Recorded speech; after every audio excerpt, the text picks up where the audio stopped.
Hello everybody and welcome back to my channel, and we are back on F124, and today we are starting our brand new career mode, and I am very excited to get this underway. There's been a lot of changes made to career mode this year, and I'm very excited to run through those and see how they work and all the ins and outs and how it affects gameplay. But right now we're just setting all our assists, all our settings, so that we can have our career mode completely customized to ourselves. And of course, we're going to go with the captain as our nickname. And of course, number 12. And now probably the most fun part, well, not on F124, is creating your helmet. And why do I say not on F124? Well, because there's not that many customization options. It's pretty bare bones. I mean, they're going to add a bunch new helmets with the new podium pass. But at the moment, day one, there is not that many customization options, and not that many good ones at that. So we're going to go with a very basic helmet. We've got our brand colors on there, the chicanery colors.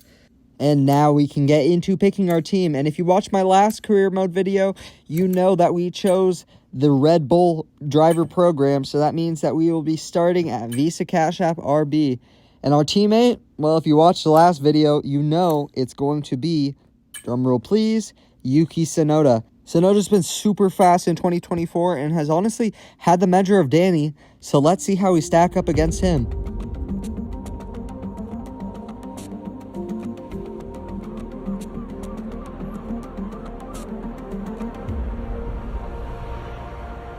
Finally, let's do this for real. Sorry it took so long. You know what these legal types are like? Yes, sir. No, sir. Here's 80 pages of needless jargon, sir. Anyway, believe it or not, this is my excited face. Come on. Let me show you what we've got. So, all the usual stuff. Merchandising, likeness, blah, blah, blah. But the really juicy stuff is their expectation of you. They need you to challenge yourself all season, be the best you can be, dominate your teammate, become a legend. All that jazz. Now, it's over to you. So then Elena hands over our contract, and now it's time to sign it. So let's see what changes EA have made to career mode. So this is one of the big changes. We can set our rating for where we want to be by the end of the season, and this driver rating directly affects our next contract. So whether I'll be in Visa CashApp RB next year or a better team directly depends on how good our RTG is. So we want to build that RTG, and the recommended is 69, but we're going to go a couple over that just because I want to challenge myself a little bit. And if we don't meet that expectation, we may be dropped from the Red Bull program. And we can now move on to get our first look at our brand new house. And wow, it is a gorgeous house. Our driver must be absolutely loaded already. And you can see him in the background already trying on his new threads. Very, very eager to get this season underway. And honestly, so am I. As we quickly run through some of our emails, we get notified about our new rivalry with our teammate Yuki Tsunoda. And that rivalry is very, very important, especially in the driver programs. Because if you don't beat your teammate, then you're not moving up in the rankings.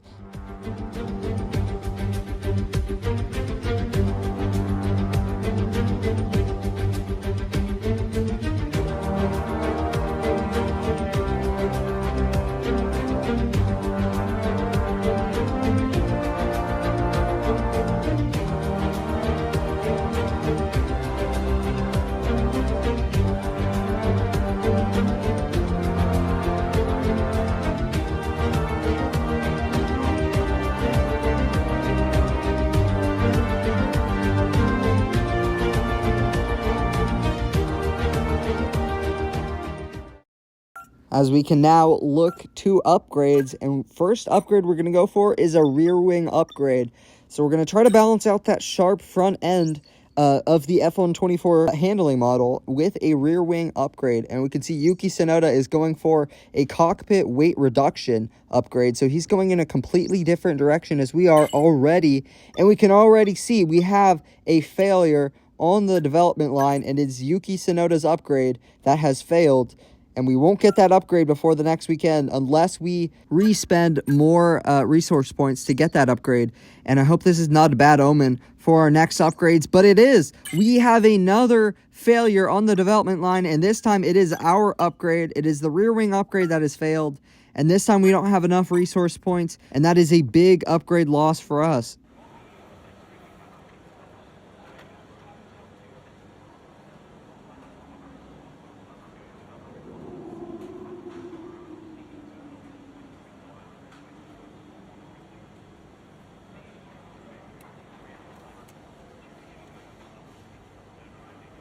And we can now take our seat at the desk for the first time. And you can see Yuki straight across from us. And we look at all these people that couldn't get our upgrade on the car for this race weekend. But of course, what can you do? So we plow on. Let's go to some of our emails. And of course, we can see that rear wing upgrade that has failed.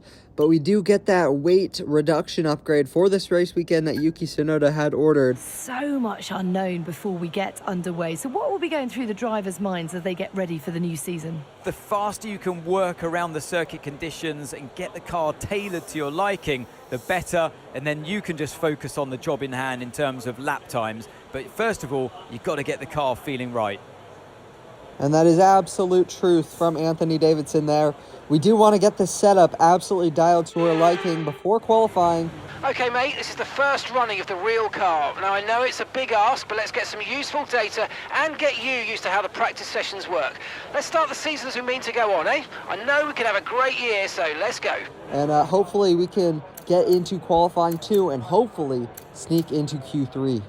For now, though, we're going to try to get as many R&D points as we can and try to get some of these practice programs out of the way. And I just want to take it slow to learn the track and learn this new car and hopefully get an early pace marker on where we stack up against our teammate Yuki Tsunoda. So the first lap of the day, comfortably meeting our targets. So that's going to do wonders for the R&D. But we're going to go for back-to-back laps and try to extend that R&D development, all while we're trying to extend break points and find every margin where we can pick up some pace. But that's it for practice. So we pick up 495 R&D points, which is not a bad tally. And we already get our first bit of experience, and that will progress our rating to a high 65. So we're nearly at 66 all overall already. But now we head into qualifying, and this is where we really need to lock in and set quick lap times as we get the power down to head to the line for our first lap in qualifying 1. And it's good enough to get us into the top 10. And we're already ahead of the 2 Kick Saubers and just behind Lando Norris in the McLaren. Our car is already starting to look pretty pacey at the moment, and we hopefully can continue to improve through the rest of qualifying and maybe get a really good position within the top 10 in qualifying 3 if we're lucky, as we cross the line to start our final lap in Q3 on the same set of tires because we're pretty confident in our pace. And that first lap was pretty quick, but we have a huge snap of oversteer on the exit. We're lucky to keep it out of the barriers, but that will kill our lap time already. We're going to try to hang on to this lap and try to keep pushing up forward, but we get another huge snap of oversteer, and I don't think that this lap will improve us at all. And I'm thinking about backing out, and yes, we're going to back out of this lap. It is not going to improve, and hopefully we do not get knocked out of qualifying. Our position looks pretty good, and at the end of qualifying session, when we're heading into the pits, we are still in P10, so none of the other drivers could improve on their lap times as we catapult ourselves into qualifying 2. And I'm hoping that our teammate has made it as well, and we'll figure that out in just a moment when we get wheeled into the garage. And let's see, we scroll, I don't see Yuki yet, but he just has made it. Yuki Tsunoda has finished 15th and just squeaks through into qualifying 2. And so we already, at the first Grand Prix, have a double Q2 appearance, but our first lap is only good enough to go P12. Less than 1 lap of fuel left now, the tank's pretty much empty. So that is not good enough to get into qualifying 3. So we're going to have to improve on this lap one way or another if we want to continue in qualifying. So we're going to have to go balls to the wall and absolutely send it through turns 1 and 2, and already gaining 2/10 on our previous lap. And we absolutely have to wring the neck out of this car, and we are up on our previous best. Coming into sector 3, we're losing a little bit of time coming through the final couple of corners through the left-hander, and now through the nearly flat-out right-hander. We are gaining time. We're a tenth up now. We're gaining 2 tenths. Can we gain more? Across the line, we gain a tenth, but it is only good enough for P11, and we are knocked out in qualifying 2. But we have made it into Q2, and we have beaten our teammate, crucially, Yuki Tsunoda. Overall, I'm not too disappointed in this qualifying session. We do gain some pace stats, so that is very nice, and that pushes us over the edge into 66 overall. Welcome along then to round 1 of this year's Formula 1 World Championship. It's time to take a look at our starting grid for today's race. World champion Max Verstappen starts from pole position. Sergio Perez lines up alongside. Moving on to the rest of the grid, we have Fernando Alonso, Leclerc, Russell, Norris, Sainz, Hamilton, Oscar Piastri, Joe, the captain, Stroll, Bottas, Albon, Tsunoda, Gasly, Magnussen, Ocon, Hulkenberg, and Logan Sargent. And with lights out just moments away, it's time to go down to the track. And alongside me in the commentary box today, former racing driver herself, Naomi Schiff. Now, it's a new season, plenty of new opportunities, but I think I'm going to start with a question we may have asked last year as well. Can anyone stop Max Verstappen? The answer was no, but it is a new year, and that means new cars and hopefully new packages from all the teams. So last year, we have to say that although there was one car that was extremely dominant, the midfield was extremely competitive. So everyone behind that Red Bull, Mercedes, Ferrari, McLaren, Aston Martin, they all came and had highlights at some point in the We can look to the strategy screen for the first time this year, and we're going to go for a one-stop medium to hard. It's a pretty simple strategy, but I think it's a strategy that most of the runners are going to be going for. So without further ado, let's jump into the race. Right, here we go then. The formation lap gets underway as the drivers prepare themselves for the first race of a brand new Formula 1 season.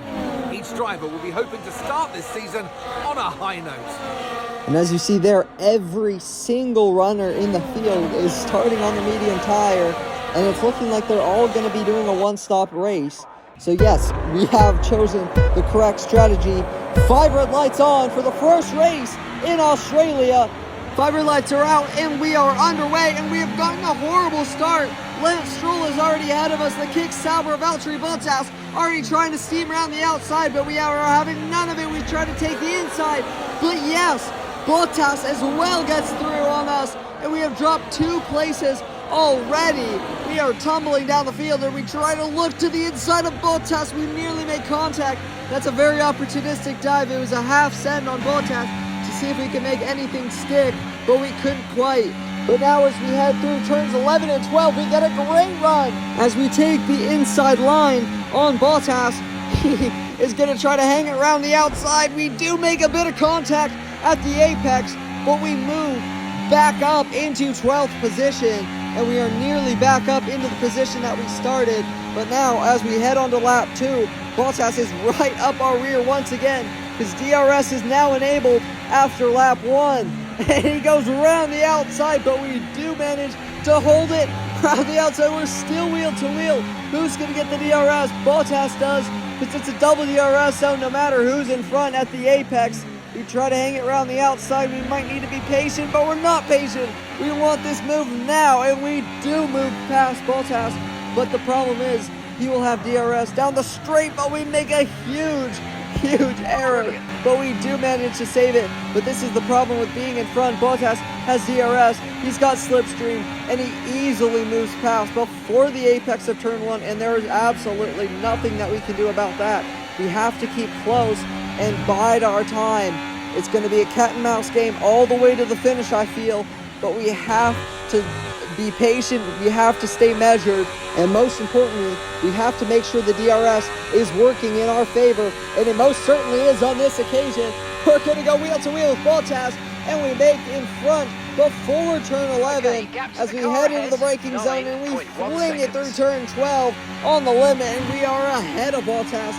But once again, Bottas will have DRS, and he's going to go back out in front. And there's once again nothing we can do about that, but we are right in his diffuser on the exit. He has DRS once again, but we have the slipstream, we have the ERS. We're going to try to swing it around the outside, late braking. This is an incredible battle for 12th position.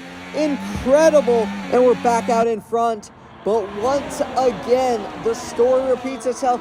Bottas has the DRS. He's going to try to swing it around the outside once again, but this time we're successful in defending. And now Alexander Albon is trying to get in on this party as well. He's going to go around the outside of Bottas, who's later on the brakes. It looks like the kick Sauber is. Albon needs a good exit. He opens up the corner and does move past Max Verstappen coming into the pits. He's the first of the front runners to blink and the first of the field to blink, but he's not the only one. In comes Lewis Hamilton as well, and in comes Lando Norris, all switching to the hard compound tire, and that confirms our belief that everybody is going onto the one-stop strategy. And in we come, and we almost outbrake ourselves into the entry of the pit lane. But we crucially need a quick stop, and Alexander Albon is also coming in, and we have a huge pit stop error. The front right was not coming off, and we have lost the position to Alexander Albon, and all of our good work has come undone, and we will need to push on, but that is a huge setback. And now Yuki Tsunoda has pit and also goes on the hard compound tires, and he will be exiting out of pits just as we're coming down the straight. Tire condition still looking good. And we see Yuki Tsunoda in front of us. So we have lost the position to Albon in the pit stops, and we have lost the position to Yuki Tsunoda in the pit stops as well. And we almost take out both of us, but thank goodness we backed out of that one and lived to fight another day. Okay, mate, car in front is Yuki. Come on, mate, this is it. Let's try and get past them quickly. And we hear Mark Priestley telling us that we need to get past our teammate Yuki Tsunoda and as quickly and efficiently as we can. And we are already on the back of Yuki Tsunoda with DRS down the straight into turn 11. We swing it around the outside, and how is that for quick? We are already ahead of Yuki Tsunoda and charging on towards Alexander Albon. And speaking of Alexander Albon, moving on to lap 13, we have a move around the outside. A little bit of a lockup and a little bit of contact. Okay, good work. Great pass. And with that, we're back up into 12th position, and we're looking just ahead of us to Oscar Piastri, almost into the wall, going around the outside of Guan Yu Zhou and making that one stick for 9th position.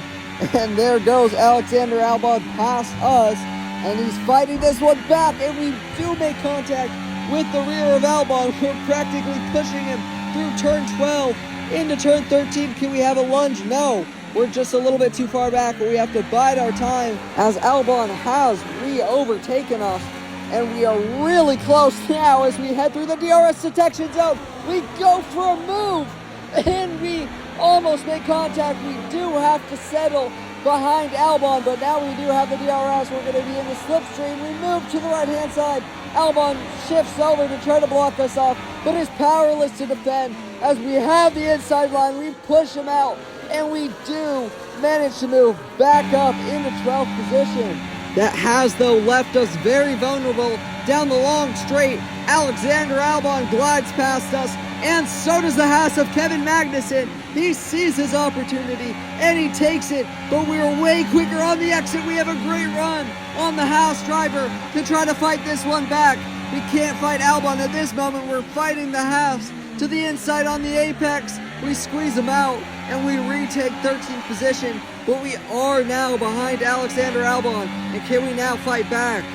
Crucially, we've stayed very close, and we absolutely send it around the outside.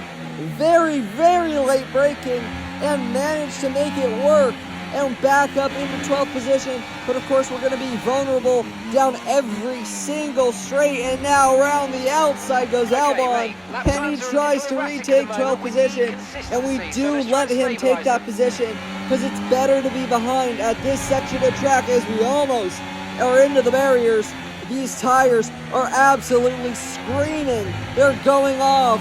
They are absolutely at their cords, but we need them to stay on as we are going to try to go for another move on Alexander Albon. We look to the outside. We have DRS. We have ERS assistance.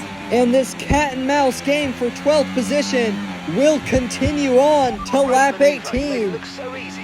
We're back out in front. But here comes Alexander Albon. He's got slipstream. He's got DRS once again. And he moves around the outside and takes back 12th position as we head onto the final lap. But this is the position that we want to be in. Going on to the final lap, we want to be behind. We want that DRS. We want that slipstream.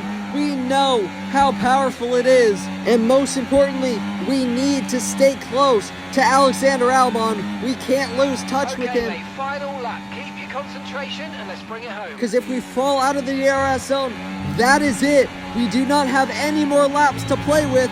This is it. Down to the wire for 12th position. It's not even for points, but it feels so incredibly important to fight back. We encountered the pit stop error. We had our shortcomings, but we have fought our way back up into 13th position. We cannot afford to make any mistakes.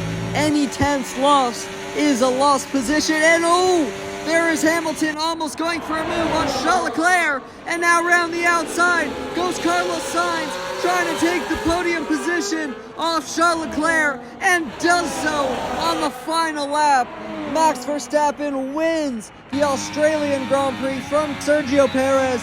And now we once again ride on board with ourselves as this is the last chance to get past Albon round the outside into turn 11. And as we have done so many laps, we move ahead of the Williams driver, and hopefully this is the last time we have to do so. And battling to the line goes Fernando Alonso and takes that position off of Lando Norris. And we will come home for a very hard-fought P12. And honestly, not a bad race weekend. Over. Take care of the car on the way in. All things considered, with our start and also the pit stop error, P12 was really the most that we could do. The pace just wasn't in it to catch the cars in front. The gap was too big, and we battled too many cars to actually make up any time. During pre-season testing, we all wondered who it was going to be, and to have them drawn out here today, that they are the ones to beat, just goes to show that.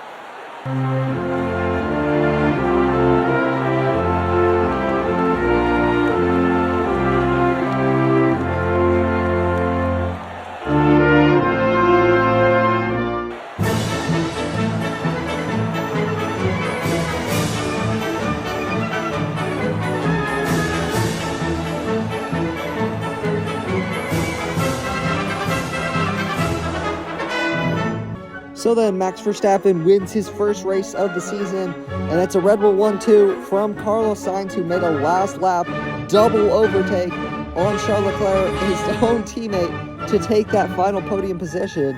We came in 12th position, and Yuki Tsunoda only finished 15th, so he didn't make up any positions, but he didn't also lose any positions at the start. So, I mean, all in all, we did beat him over the weekend, but, I mean, pretty even Stevens.